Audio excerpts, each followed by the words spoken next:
என் பெயர் யாழினி 22 வயதான. நான் சென்னையில் ஒரு தனியார் நிறுவனத்தில் வேலை பார்த்து வருகிறேன்.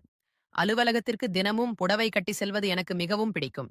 நான் புடவையில் செல்வதை பார்த்துவிட்டு, செதுக்கி வைத்த சிலை மாதிரி இருக்கிறாளே என்று சக ஊழியர்கள் ரகசியமாக பேசுவதை கேட்கும்போது எனக்கே ஒரு பெருமையாக இருக்கும். வேலை நெருக்கடியால் என் திருமணத்தை தள்ளி போட்டுக் கொண்டே இருந்தேன். ஒருமுறை ஊர்கோயில் திருவிழாவிற்காக சென்றிருந்த போது எதிர்பாராத விதமாக வீட்டிலேயே இருக்க வேண்டிய சூழல் ஏற்பட்டது. வீட்டில் போரடிக்கிறது என்று ஷாப்பிங் சென்றேன். காலையில் மழை இல்லை என்பதால் குடை எடுத்துச் செல்ல மறந்துவிட்டேன். திடீரென பெய்த கனமழையில் நான் கட்டியிருந்த புடவை முழுவதுமாக நனைந்துவிட்டது. ஐயோ, தெரியாமல் இந்த புடவையை கட்டி கொண்டு வந்து விட்டோமே என்று வருத்தப்பட்டுக் கொண்டிருந்த போதுதான் அவர் போன் செய்தார். அவர் பெயர் விக்ரம் முன்னர் ராஜேஷ். என் பெரியம்மா மகள் கணவர் அவருடைய தங்கை திருமண பத்திரிகை கொடுக்க வருவதாக சொல்லியிருந்தார். நான் நின்றிருந்த முகவரியை சொன்னதும் அவர் காரில் என்னை தேடி வந்தார். விக்ரம் மாமா நல்ல வார்த்தை சாட்டமான ஆள். தினமும் ஜிம்முக்கு செல்வதால் அவரது உடல் கட்டுக்கோப்பாக இருக்கும். நானும் பலமுறை அவர் அழகை ரசித்திருக்கிறேன். அவர் காரிலிருந்து இறங்கி என்னை பார்த்த விதம் என் அழகே அவர் ரசிக்கிறார் என்பதை புரிய வைத்தது. என்ன மாமா, வீட்டுக்கு போகலாமா என்று கேட்டேன். அவரும் புன்னகையுடன் என்னை காரில் ஏற்றிக்கொண்டார். காரில் செல்லும்போது இருவருமே மழையை பற்றியும் வாழ்க்கையை பற்றியும் பேசிக்கொண்டே சென்றோம். வீடு வந்ததும் இருவரும் மழையில் நனைந்திருந்ததால் துண்டு எடுத்து துடைக்க ஆரம்பித்தோம். அப்போது மாமாவின் பார்வை என் மீது நிலைத்திருப்பதை நான் கவனித்தேன். எனக்கும் ஒருவித படபடப்பு ஏற்பட்டது. மாமா, நான் சமைக்கிறேன். சாப்பிட்டு விட்டு போகலாம் என்று கூறிவிட்டு நான் சமையலறைக்கு சென்றேன். நான் சமையலறையில் சமைத்துக் கொண்டிருந்த போது எனக்கு பின்னால் யாரோ வந்து நிற்பது போல உணர்ந்தேன். திரும்பி பார்த்தால் அங்கே விக்ரம் மாமா நின்று கொண்டிருந்தார். என்ன மாமா, இங்க வந்துட்டீங்க? அக்கா எப்படி இருக்காங்க? உங்களுக்கு நல்ல கம்பெனி தராங்களா என்று கிண்டலாக கேட்டேன். அதற்கு அவர் ஒரு மெல்லிய சிரிப்புடன், அதை ஏன் கேட்கிறாய்? அவளை கல்யாணம் பண்ணதுக்கு பதிலா உன்னையே பண்ணியிருக்கலாம். நீ எவ்வளவு அழகா இருக்கேன்னு உனக்கே தெரியலையா? உன்னை போன்ற ஒரு பெண்ணை தான் எல்லோரும் மனைவியாக அடைய நினைப்பார்கள் என்றார். நான் சிரித்துக்கொண்டே, என்ன மாமா இப்படி சொல்றீங்க? அக்கா, என்னை விட கொஞ்சம்தான் அழகு குறைவு. அவங்களும் அழகாதானே இருக்காங்க என்றேன். உடனே அவர் முகம் சற்று வாடியது. அழகு மட்டும் போதுமா? யாழினி, அவ எனக்கு பசியார விருந்தே வைக்க மாட்டேங்கிறா. மாசத்துல 2, 3 நாள் தான் என் கூட விளையாட வருடா. மத்த நேரமெல்லாம் நான் தனியாகத்தான் தவிக்கிறேன் என்று தன் இயக்கத்தை கொட்டினார். அவர் சொன்ன விதம் எனக்கு ஒரு மாதிரி சங்கடமாகவும், அதே சமயம் அவர் மேல் ஒரு பரிதாபத்தையும் உண்டாக்கியது. சரி மாமா, கவலைப்படாதீங்க. நான் அக்கா கிட்ட பேசி அவளை புரிய வைக்கிறேன் என்று ஆறுதல் சொன்னேன். ஆனால் விக்ரம் மாமா விடுவதாக இல்லை. இவ்வளவு தூரம் உன்னை தேடி வந்திருக்கேன். எனக்கு ஒரு விருந்து வைக்க மாட்டியா என்று கேட்டார். நான் சமையலை சுட்டிக்காட்டி, அதோ சமைக்கிறேனே மாமா, சாப்பிட்டு போங்க என்றேன். ஆனால் அவர் கேட்டது அந்த பசியே அல்ல என்பது அவர் பார்வையில் தெரிந்தது. என்னால் அதெல்லாம் முடியாது மாமா என்று நான் உறுதியாக சொன்னேன். உடனே அவருக்கு கோபம் வந்துவிட்டது. தன் ஏக்கத்தையும் கோபத்தையும் எங்கே காட்டுவது என்று தெரியாமல் என் முன்னாலேயே தவிப்புடன் தன் கைகளை இறுக்கிக் கொண்டு சுவற்றில் ஓங்கி அடித்தார். அவர் கைகளில் இரத்தம் கசிவதை பார்த்ததும் என் மனம் பதறியது. ஐயோ மாமா, என்ன காரியம் பண்றீங்க? கையில் இரத்தம் வருது பாருங்க. ப்ளீஸ் இப்படி பண்ணாதீங்க என்று அவர் கைகளை பற்றினேன். நீ எனக்கு விருந்து வைக்கிறேன்னு சொன்னால்தான் நான் நிறுத்துவேன் என்று பிடிவாதமாக சொன்னார். அவருடைய அந்த தவிப்பையும் அன்பையும் பார்த்த பிறகு என்னால் மறுக்க முடியவில்லை. சரி மாமா, நீங்க கேட்டபடியே நான் உங்களுக்கு விருந்து வைக்கிறேன். கையில மருந்து போடுங்க என்று சம்மதித்தேன்.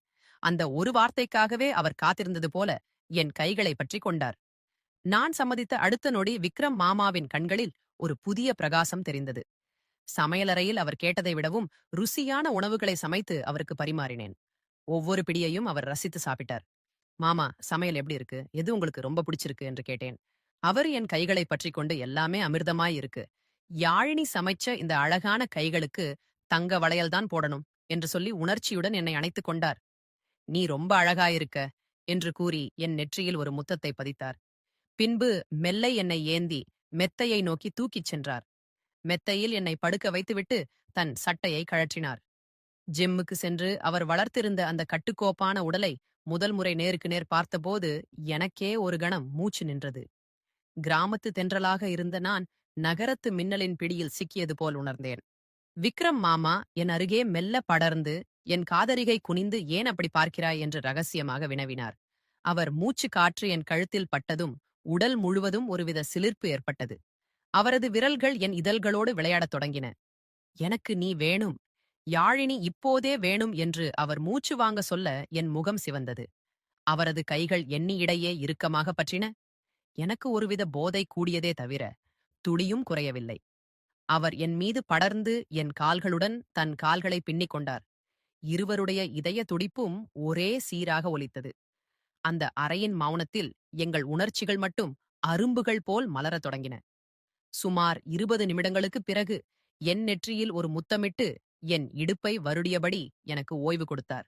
அன்று முழுவதுமே அந்த வீட்டின் மௌனம் எங்கள் இருவரின் நெருக்கத்தால் நிரம்பி வழிந்தது. விக்ரம் மாமாவின் அந்த அன்பும் தவிப்பும் என் மனதில் ஒரு நீங்காத இடத்தை பிடித்துவிட்டது. திடீரென என் கண்கள் மீண்டும் காலையில் பார்த்த அதே இடத்திற்கு சென்றன. அவர் ஏதோ ஒன்றை மறைக்க முயல்வது போல தெரிந்தது. சட்டென்று தனது கைப்பையை அதற்கு முன்னால் வைத்து மறைத்துக் கொண்டார். "அனுயா, நான் கொஞ்சம் பிரஷ் ஆகிட்டு வந்துறேன். நீ சாப்பாடு பரிமாறறியா?" என்று கேட்டார். நான் சமையலறைக்குள் சென்றேன். எங்கள் வீட்டு சமையலறை திறந்த நிலையில் இருந்ததால் அவர் அமர்ந்திருக்கும் இடத்திலிருந்து நான் சமைப்பது அவருக்கு தெளிவாக தெரிந்தது. நான் அவ்வப்போது திரும்பி பார்த்தேன். அவர் கண்கள் என் மீதே நிலைத்திருந்தன. அந்த பார்வையில் ஒரு மென்மையும் அதே சமயம் ஒருவிதமான ஈர்ப்பும் கலந்திருந்தது. சமையல் செய்து கொண்டிருந்தபோது திடீரென மின்சாரம் துண்டிக்கப்பட்டது. வீடு இருளில் மூழ்கியது. உடனே மாமா தனது செல்போன் டார்ச் வெளிச்சத்துடன் சமையலறைக்குள் வந்தார். "அணையா, ரொம்ப வேர்க்குதே இல்ல. நான் ஏதோ உதவி செய்யட்டுமா?" என்று அக்கறையுடன் கேட்டார். இருவரும் அந்த மெழுகுவர்த்தி வெளிச்சத்தில் அருகருகே நின்று சமைக்கத் தொடங்கினோம். இருளின் நடுவே அந்த சிறிய வெளிச்சத்தில் எங்கள் இருவரின் நிழல்களும் சுவரில் ஒன்றோடு ஒன்று உரசிக் கொண்டிருந்தன. சமையல் முடிந்ததும் குளித்துவிட்டு வந்து, "ஆரியன் மாமா எனக்கு பிறந்த நாளுக்கு பரிசளித்த அந்த அழகான உடைகளை அணிந்து கொண்டேன்." நான் அந்த உடையில் வெளியே வந்ததும் சோபாவில் அமர்ந்திருந்த மாமா அப்படியே திகைத்துப் போய் நின்றார். "உன்னிடமிருந்து கண்களை எடுக்கவே மனமில்ல" என்று அவர் சொல்ல என் முகம் சிவந்தது. இரவு 1 மணி ஆகப்போகும் வேளையில் திடீரென மாமா உரத்த குரலில், "அனுயா, ஒரு நிமிடம் இங்க வா" என்று அழைத்தார். அவர் குரலில் ஒருவித படபடனப்பும் அதிகாரமும் கலந்திருந்தது. நான் அவர் அருகே சென்றேன். அவர் சட்டென்று என் கையை பிடித்து தன்னிடம் இழுத்தார். "அனுயா, என்னால் இதற்கு மேல் என்னை கட்டுப்படுத்த முடியவில்லை. உடுத்தியிருக்கும் இந்த உடை எல்லாமே என்னை நிலைகுலைய செய்கிறது" என்றார். "மூச்சிரைக்க மாமா, என்ன சொல்கிறீர்கள்? நாம் உறவினர்கள். இது சரியாக இருக்குமா?" என்று நான் மெல்லிய குரலில் கேட்டேன். "உறவெல்லாம் அப்புறம் அனுயா. இப்போது இந்த நொடி உன் அழகும் மட்டும்தான் என் கண்ணுக்கு தெரிகிறது" என்று கூறியவர் என் முகத்தை மெல்ல தனது கைகளால் ஏந்தினார். திடீரென வீட்டின் முன்பக்க கதவு யாரோ தட்டும் சத்தம் கேட்டது. "டோக் டோக் டோக்." நாங்கள் இருவரும் அப்படியே அதிர்ச்சியில் உறைந்தோம். இந்த நள்ளிரவில் யார் கதவை தட்டுவது? அந்த நள்ளிரவு அமைதியில் கதவு தட்டப்படும் சத்தம் இடியாக வந்து விழுந்தது. ஆரியன் மாமாவின் கைகளை விட்டு விலகிய நான் பயத்தில் நடுங்கிக் கொண்டிருந்தேன். யாராக இருக்கும்? மாமா, ஒருவேளை அப்பா சீக்கிரம் வந்துவிட்டாரா? இல்லை, திருடர்களா? என்று கிசுகிசுத்தேன். மாமா சைகையால் என்னை அமைதியாக இருக்க சொல்லிவிட்டு வரவேற்பறை நோக்கிச் சென்றார். நானும் பயத்துடன் அவர் பின்னாடியே மெதுவாக சென்றேன். மாமா கதவின் ஓட்டை வழியாக வெளியே பார்த்தார். அவர் முகம் சட்டென மாறியது. "அனுயா, இது உன் அப்பா இல்லை. யாரோ ஒரு அணியன் போல தெரிகிறது. முகத்தை மூடியிருக்கிறான்" என்றார் ரகசியமாக. என் இதயம் தொண்டைக்கு வந்துவிட்டது. ஊரில் எல்லோரும் திருமணத்திற்கு சென்றிருப்பதை அறிந்து யாரோ திருட வந்திருக்கிறார்கள் என்பது உறுதியானது. மாமா தைரியமாக பக்கத்தில் இருந்த ஒரு மரக்கட்டையை எடுத்துக் கொண்டார். "நீ உன் அறைக்குள் போய் கதவை தாளிட்டுக்கொள். நான் பார்த்துக் கொள்கிறேன்" என்றார் மாமா அதிகாரத்துடன். ஆனால் என்னால் அவரை தனியாக விட்டுவிட்டு போக முடியவில்லை. மீண்டும் கதவு பலமாக தட்டப்பட்டது. "யாரது?" என்று மாமா அதட்டலாக கேட்டார். வெளியிலிருந்து ஒரு கரடு முரடான குரல் கேட்டது. "சார், இது பக்கத்து வீட்டு வாட்ச்மேன். உங்கள் வீட்டு தோட்டத்துல யாரோ நடமாடுவது போல தெரிந்தது." அதுதான் சொல்ல வந்தேன். 100 நிம்மதி பெருமூச்சு விட்டபடி மாமா கதவை திறந்தார். ஆனால் கதவு திறந்த அடுத்த நொடி மாமாவின் கண்கள் விரிந்தன. வெளியே நின்றது வாட்ச்மேன் அல்ல. முகமூடி அணிந்த இருவர் மாமாவை தள்ளிவிட்டு உள்ளே நுழைய முயன்றனர். ஆரியன் மாமா சட்டென சுதாரித்துக் கொண்டு அவர்களை தடுத்தார். "அனுயா, உள்ளே ஓடு" என்று கத்தினார். அந்த திருடர்களுக்கும் மாமாவுக்கும் இடையே கடும் சண்டை மூண்டது. மாமா அவர்களை தைரியமாக எதிர்கொண்டார். நான் உடனே போனை எடுத்து அலாரம் எழுப்பினேன். அந்த சத்தம் கேட்டதும் திருடர்கள் பயந்து அங்கிருந்து தப்பி ஓடினர். சண்டை முயன்ற பிறகு மாமா மூச்சிரை கரையில் அமர்ந்தார். அவர் கையில் லேசான சிராய்ப்பு ஏற்பட்டிருந்தது. நான் ஓடி சென்று அவர் அருகே அமர்ந்தேன். "மாமா, உங்களுக்கு ஒன்றுமில்லையே?" என்று பதற்றத்துடன் கேட்டேன். அவர் சிரித்துக்கொண்டே என் கைகளை பற்றினார். "உனக்காக நான் உயிரையும் கொடுப்பேன். அனுயா, உன்னை ஏதும் நெரிந்துவிட மாட்டேன்" என்றார். அவரது காயத்திற்கு நான் மருந்து போட்டபோது எங்கள் இருவருக்கும் இடையே இருந்த அந்த தயக்கம் முழுமையாக நீங்கியிருந்தது. அன்று இரவு முழுவதும் நாங்கள் தூங்கவே இல்லை. விடியற காலை 7 மணி அளவில் வாசலில் கார் வந்து நிற்கும் சத்தம் கேட்டது. அப்பா, அம்மா மற்றும் தம்பி எல்லோரும் திரும்பி வந்தனர். நடந்த திருட்டு முயற்சியைப் பற்றி மாமா நிதானமாக விவரித்தார். அப்பாவுக்கு பதற்றம் தாங்கவில்லை. "ஐயோ, ஆரியன், நல்ல வேளை நீ இருந்தாய். உனக்கு எப்படி நன்றி சொல்வது என்றே தெரியவில்லை என்று நிகழ்ந்து போனார். மாமா கிளம்பத் தயாரானார். கிளம்பும்போது என்னிடம் மட்டும் ரகசியமாக நன்றி அனுயா. அந்த சிவப்பு நிற உடை இப்போதும் என் கண்ணுக்குள்ளேயே இருக்கிறது என்று கிசுகிசுத்தார். அவர் கிளம்பி சென்ற பிறகு என் அறைக்கு சென்றேன். அங்கே அவர் அமர்ந்திருந்த இடத்தில் அவர் பயன்படுத்திய கைக்குட்டை விழுந்து கிடந்தது. அதை எடுத்து பார்த்தபோது அதில் மாமாவின் வாசனை அப்படியே வீசியது. அப்போதுதான் என் போனில் ஒரு குறுஞ்செய்தி வந்தது. அது ஆரியன் மாமாவிடமிருந்துதான். அனுயா, உன் போனில் நேற்று இரவு எடுத்த அந்த புகைப்படம் இன்னும் இருக்கிறதா? அதை யாரிடமும் காட்டிவிடாதே. அந்த செய்தியை பார்த்ததும் எனக்கு தூக்கி வாரி போட்டது. நேற்றிரவு ஆரியன் மாமா தூங்கும்போது நான் ஏதோ ஒரு புகைப்படத்தை எடுத்தேனா எனக்கு நினைவில்லையே. அவசரமாக கேலரியை திறந்து பார்த்தேன். அங்கே நான் கண்ட காட்சி என் இதய துடிப்பை இருமடங்காக்கியது. ஜூட் ஆரியன் மாமாவின் அந்த குறுஞ்செய்தி என் கைகளை நடுங்க செய்தது. அவசர அவசரமாக எனது போனில் கேலரிக்குள் சென்றேன். அங்கே சமீபத்திய புகைப்படங்களில் ஒரு படம் மட்டும் வித்தியாசமாக இருந்தது. நேற்று இரவு மாமா ஆழ்ந்த உறக்கத்தில் இருந்தபோது போர்வை விலகிய நிலையில் அவர் கையில் இருந்த ஒரு பச்சை குத்தல் டாட்டூ அந்த படத்தில் தெளிவாக தெரிந்தது. அதில் ஸ்வேதா என்ற பெயர் இருந்தது. எனக்கு தூக்கி வாரி போட்டது. மாமாவின் மனைவியின் பெயர் ஸ்வேதா இல்லையே. அவர் மனைவியின் பெயர் ரம்யா என்றுதானே அம்மா சொல்லியிருக்கிறார். அப்படியானால் இந்த ஸ்வேதா யார்? மாலையில் மாமாவிடமிருந்து மீண்டும் ஒரு போன் வந்தது. அனியா, அந்த படத்தை பார்த்தாயா?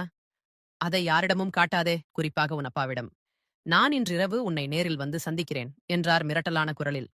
இரவு 9 மணி இருக்கும். அப்பா வெளியே சென்றிருந்தார். அப்போது தோட்டத்தில் ஆரியன் மாமா நின்றிருந்தார்.